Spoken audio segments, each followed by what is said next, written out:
Күндөрдүн bir күнүндө пайгамбарыбыз саллаллаху алейхи вассаламга bir kişi келип сурады. O Allah'ın elçisi deyip, "Ахбирни би амалин юдхилуни аль-жанна" deyip. Maga bir işti aytыңыз.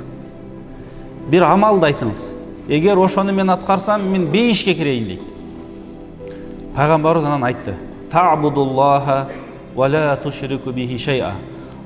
Bir gana жалгыз Алла Таалага ибадат кыласың, иман келтиресиң, ага эч кандай шерик кошпойсуң.